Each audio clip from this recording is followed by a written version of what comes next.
छठा अध्याय। पृथु का उपाख्यान।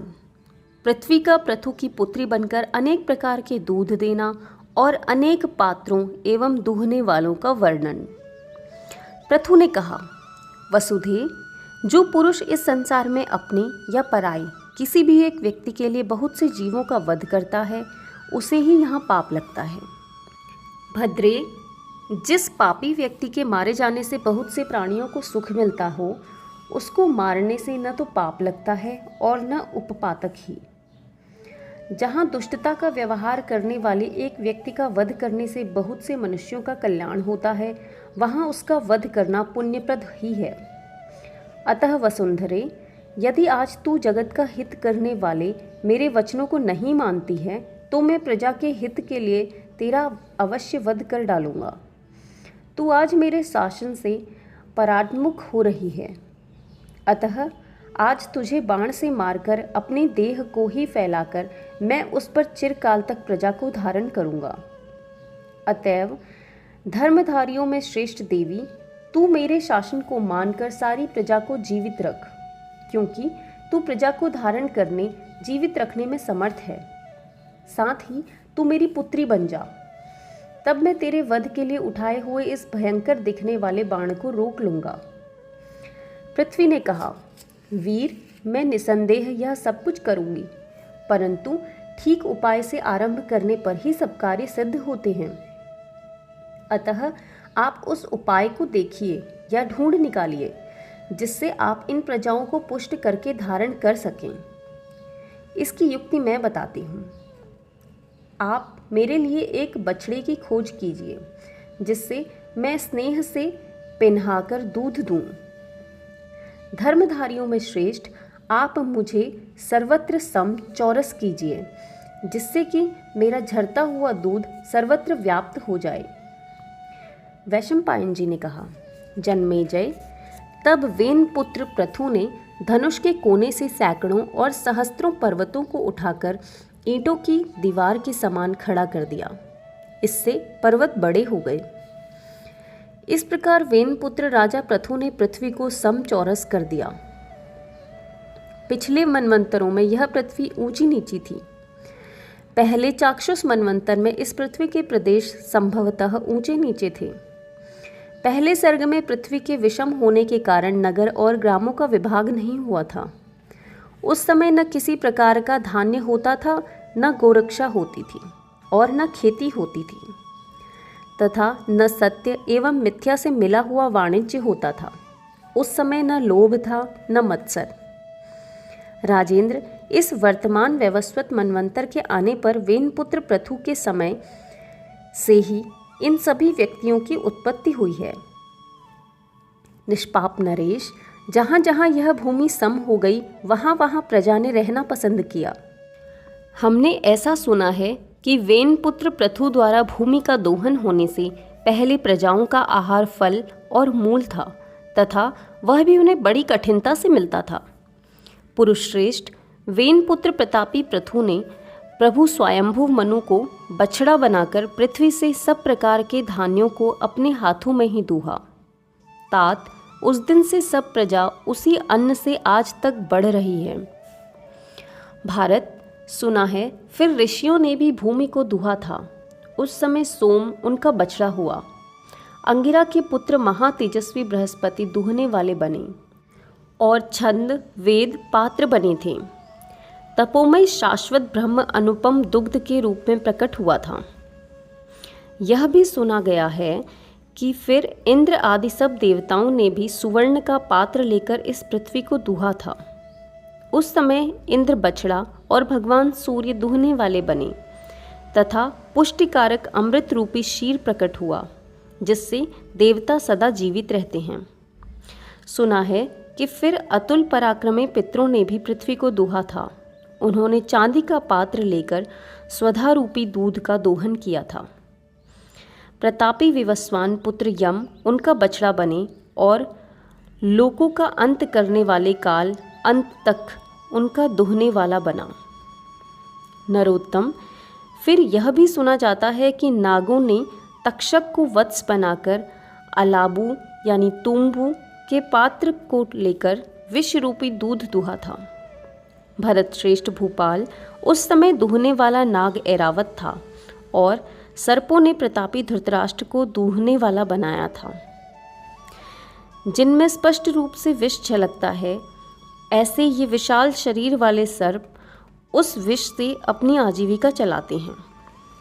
ये इस विष को खाते हैं और इस विष का प्रयोग कर दूसरा आहार प्राप्त करते हैं तथा ये इस विष रूपी बल का सहारा लेकर इस संसार में अपनी प्रतिष्ठा बनाए हुए हैं। सुना जाता है कि असुरों ने भी लोहे का पात्र लेकर शत्रुओं को नष्ट करने वाली माया रूपी दूध को इस पृथ्वी से दूहा था। उस समय प्रहलाद का पुत्र विरोचन उनका बछड़ा बना था और दैत्यों का ऋत्विक 2 सिरों वाला महाबली मधु उनका दूहने वाला था। अमित बुद्धि वाले मायावी असुर आजकल भी उसी माया से काम लेते हैं। यह माया ही उनका अपार बल है। तात यह भी सुना जाता है कि इसके बाद उस प्राचीन काल में यक्षों ने भी पृथ्वी को दूहा था। महाराज, उन्होंने कच्चे पात्र में अंतर्धान अर्थात गुप्त होने की अक्षय विद्या को दूहा था। उस समय यक्ष और राक्षसों ने विश्रवा के पुत्र कुबेर को बछड़ा तथा मणिवर के पिता रजतनाभ को दूहने वाला बनाया था। उन यक्षों के छोटे भाई महातेजस्वी और महातपस्वी रजतनाभ के 3 सिर हैं। इस अंतर्धान विद्या से वे यक्ष जीविका चलाते हैं। इस प्रकार परमश्री व्यासदेव ने कहा था। नरश्रेष्ठ, फिर राक्षसों और पिशाचों ने मुर्दे की खोपड़ी लेकर अपनी संतान को तृप्त करने के लिए इस वसुंधरा को दूहा था। कुरुवंशधर उस समय रजतनाभ उनका दूहने वाला था और सुमाली उनका बछड़ा था। कौरव्य, उस समय उन्होंने रक्त रूपी दूध दुहा था। देवताओं की ही भांति यक्ष, राक्षस, पिशाच और भूतों की भी मंडलियां उस दूध से अपनी अपनी आजीविका चलाती हैं। नरषभ, फिर अप्सराओं और गंधर्वों ने भी चित्ररथ को बछड़ा बनाकर पद्म पात्र में वसुधा से पवित्र गंधों को दूहा था। भरत सत्तम, उस समय सूर्य के तुल्य तेजस्वी और अत्यंत बलवान महात्मा गंधर्वराज सुरुचि उनका दूहने वाला था। राजन, सुना जाता है कि पर्वतों ने भी पृथ्वी से मूर्तिमती औषधियों और नाना प्रकार के रत्नों को दूहा था। उस समय हिमाचल बछड़ा बना था और महागिरी मेरु दूहने वाला था तथा पत्थर के पात्र की दोहनी बनी थी। उस दूध से पर्वतों की वृद्धि हुई थी। राजन, सुना जाता है कि इसके बाद पलाश के पत्तों का पात्र यानी दोना लेकर वृक्षों ने भी पृथ्वी का दोहन किया था। जल जाने या कट जाने पर जो पुनः अंकुरित होने की शक्ति है, वही उन्हें दूध के रूप में प्राप्त हुई थी। उस समय खिले हुए साल वृक्ष ने इस पृथ्वी को दूहा था और पाकड़ का वृक्ष बछड़ा बना था। इस प्रकार यह पृथ्वी धात्री विधात्री माता के समान सबका धारण पोषण करने वाली तथा पवित्र है। यह पृथ्वी समस्त चराचर प्राणियों का आश्रय स्थान है और उत्पत्ति स्थान है। यह समस्त कामनाओं को पूर्ण करने वाली कामधेनु है तथा यही सब प्रकार के सस्यों अर्थात अन्न के पौधों को अंकुरित करने वाली है।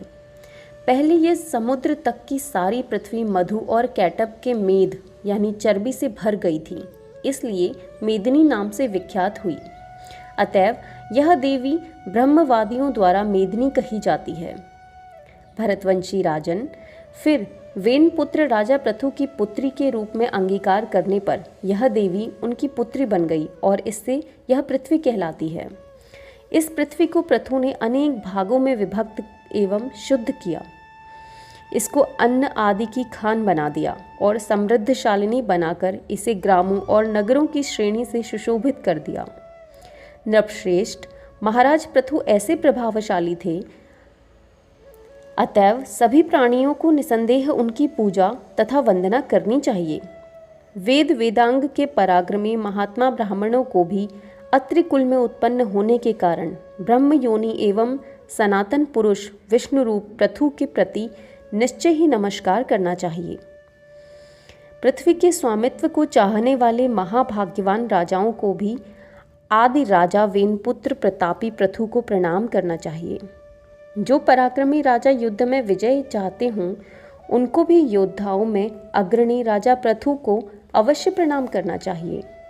जो योद्धा राजा पृथु का कीर्तन करके युद्ध में जाता है वह भयंकर संग्राम को कुशल पूर्वक तर जाता है, अर्थात उसमें विजय प्राप्त कर यशस्वी होता है। वाणिज्य आदि से आजीविका चलाने वाले धनवान वैश्यों को भी चाहिए कि वे वृत्ति अर्थात आजीविका प्रदान करने वाले महायशस्वी पृथु को अवश्य प्रणाम करें। इसी प्रकार परम कल्याण चाहने वाले एवं ब्राह्मण, क्षत्रिय, वैश्य इन तीनों वर्णों की सेवा में परायण रहने वाले पवित्र शूद्रों को भी आदि राजा पृथु को प्रणाम करना चाहिए। मैंने तुमसे इन बछड़ों का, पात्रों का, दूहने वालों का और दुग्धों का वर्णन कर दिया। अब मैं तुमसे और क्या कहूँ। जो पुरुष प्रत्येक कल्प में होने वाले अतएव नित्य इस पृथु चरित्र को आदि से अंत तक सुनता है वह पुरुष पुत्र पौत्रों के साथ इस पृथ्वी पर चिरकाल तक आनंद करता है। इस प्रकार श्री महाभारत खिल भाग हरिवंश के अंतर्गत हरिवंश पर्व में पृथु के उपाख्यान का समाप्ति विषयक 6वां अध्याय पूरा हुआ।